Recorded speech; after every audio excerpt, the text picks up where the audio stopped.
یاد کروائیں، یہ ان کی حفاظت کے لیے، دین کی حفاظت ہو یا جسم کی حفاظت ہو یا عزت آبرو کی حفاظت ہو،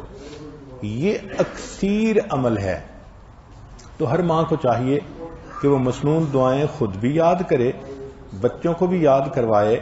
اور بچوں کو مختلف موقع پہ پڑھنے کی عادت ڈالے، بچوں کی بچپن سے عادت بن جائے۔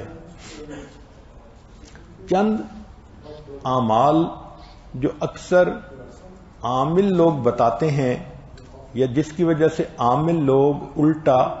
لوٹتے ہیں لوگوں کو اور ان کے عقیدے خراب کرتے ہیں، ہمارے حضرت رحمت اللہ علیہ وہ اعمال بتاتے تھے، ان کا بھی بتانا ضروری ہے تاکہ ماں کو پتہ ہو کہ ان اعمال کے کرنے سے کیا کیا فائدہ ہوتا ہے۔ ہم جہاں جسمانی دوائیوں سے فائدہ اٹھائیں گے، وہاں قرآن کے ان اعمال سے بھی فائدہ اٹھائیں۔ ہمارے حضرت رحمت اللہ علیہ فرماتے تھے کہ جب کبھی رات کو نکلنا ہو ویرانے میں، جنگل میں، اور یہاں تو جنگل میں جانے کا بہت زیادہ رواج ہے، تو فرمایا کرتے تھے کہ شام سے پہلے اگر پڑھ لیا جائے چند مرتبہ سلام علی نوح فی العالمین، سلام علی نوح فی العالمین، تو اللہ تعالیٰ سنیک بائٹ سے یا اسکارپین کی بائٹ وغیرہ سے بندے کی حفاظت فرماتے ہیں۔ اسی طرح اگر سفر میں جانا ہے تو جس جگہ سے آپ نے جس جگہ تک جانا ہے، دونوں کو سامنے رکھ کے تو پھر آپ الحمد شریف پڑھیں ایک مرتبہ، آیت الکرسی پڑھیں ایک مرتبہ، چاروں کل پڑھیں ایک مرتبہ، پھر درود شریف پڑھیں،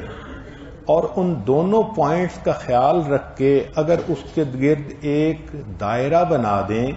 تو اللہ تعالیٰ اس سفر میں بندے کی حفاظت فرماتے ہیں۔ حضرت مرشد عالم رحمت اللہ علیہ نے یہ عمل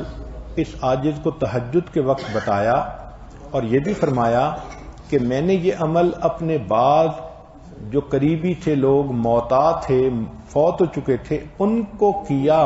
تو اللہ نے اس رات کے لیے قبر کا عذاب معاف کر دیا۔ تو یہ بہت اہم ہے سفر کے اندر حفاظت کے لیے۔ حضرت فرماتے تھے کہ اگر تم موت آنی ہے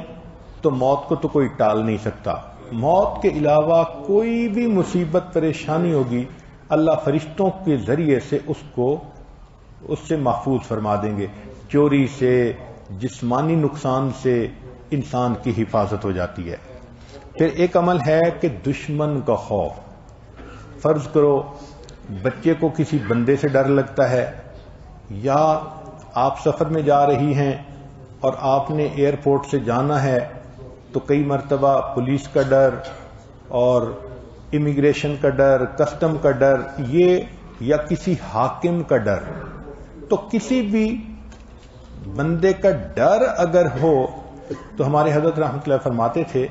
کہ قرآن مجید کی آیت ہے سورہ یاسین میں، وَجَعَلْنَا مِن بَيْنِ أَيْدِيهِمْ سَدًّا وَمِنْ خَلْفِهِمْ سَدًّا فَأَغْشَيْنَاهُمْ فَهُمْ لَا يُبْصِرُونَ۔ اس کو اگر پڑھ کے آیت کو اس بندے کی طرف پھونک دیا جائے، اللہ واقعی اس بندے کی آنکھوں پہ پردے ڈال دیتا ہے اور وہ بندے کو تکلیف نہیں پہنچاتا۔ ہم نے اپنی زندگی میں ہزاروں مرتبہ اس آیت کو پڑھ کے آنکھوں سے اس کا فائدہ دیکھا ہے۔ ایک ہے بچے کو نظر لگ جاتی ہے، اس کو نظر بد کہتے ہیں، یہ لوگوں کو بھی لگ سکتی ہے، اور ہمارا تجربہ یہ ہے کہ سب سے زیادہ نظر بچے کو ماں باپ کی لگتی ہے، کیونکہ وہ خود اس کو پیار محبت سے دیکھتے ہیں، تو نظر تو اثر کرتی ہے، العین حق۔ تو اب اس کے لیے کسی کے پاس جانے کی ضرورت نہیں، قرآن مجید کی ایک آیت ہے، ان اللہ سیبطلہ ان اللہ لا یصلح عمل المفسدین۔ اس آیت کو 3 مرتبہ پڑھ کے ماں خود بچے کو دم کر دے، روزانہ نظر کا اتارا ہو جائے گا، اور بچہ دیکھیں بڑا کام ڈاؤن ہو جائے گا۔ اکثر بیبیز ویسے ہی پیارے لگتے ہیں، اور اگر خوبصورت ہوں تو پھر تو اور ہی کچھ بات ہوتی ہے۔ تو بچے کو رات سوتے ہوئے یا صبح اٹھ کر اگر یہ آیت پڑھ کے 2 دفعہ 3 دفعہ دم کر دیا جائے تو بچے کے اوپر سے بری نظر کا اثر ختم ہو جاتا ہے۔ ایک ہے کہ پڑھنے والے بچے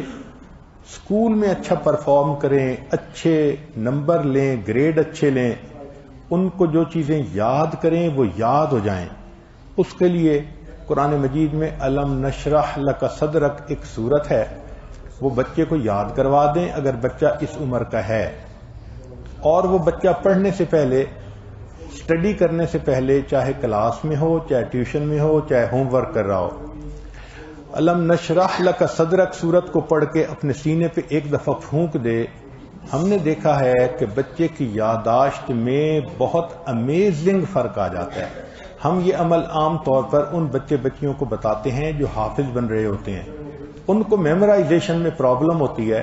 تو الحمدللہ سینکڑوں حفاظ پر تجربہ کیا ہم نے، اس آیت کو پڑھنے کا ہمیشہ فائدہ ہوتا ہے. اکثر لوگ پریشان ہوتے ہیں بزنس کی وجہ سے، خرچے کی تنگی کی وجہ سے، قرض کی وجہ سے، تو مائیں اس پریشانی میں بچوں پہ توجہ بھی نہیں دے پاتی. تو اس کے لیے بھی ایک عمل ساتھ سن لیجئے. ہمارے حضرت مرشد عالم رحمۃ اللہ علیہ فرماتے تھے کہ جب بھی نماز پڑھیں، ہر نماز کے بعد اول آخر ایک دفعہ درود شریف اور درمیان میں 7 مرتبہ سورت لإیلاف قریش، پوری سورت 7 دفعہ پڑھیں، چھوٹی سی سورت ہے، اور پھر دعا مانگیں. اس عمل کو کرنے سے رزق کی کوئی بھی پریشانی ہو، اللہ اس پریشانی کو دور فرما دیتے ہیں. یہ باتیں بچوں کی جسمانی صحت کے بارے میں تھیں جو آج آپ کے گوش گزار کرنی تھیں. ہم اب سب سے پہلے اللہ رب العزت کا شکر ادا کرتے ہیں جس نے ہمیں رمضان کی نعمت بخشی، اعتکاف میں بیٹھنے کی توفیق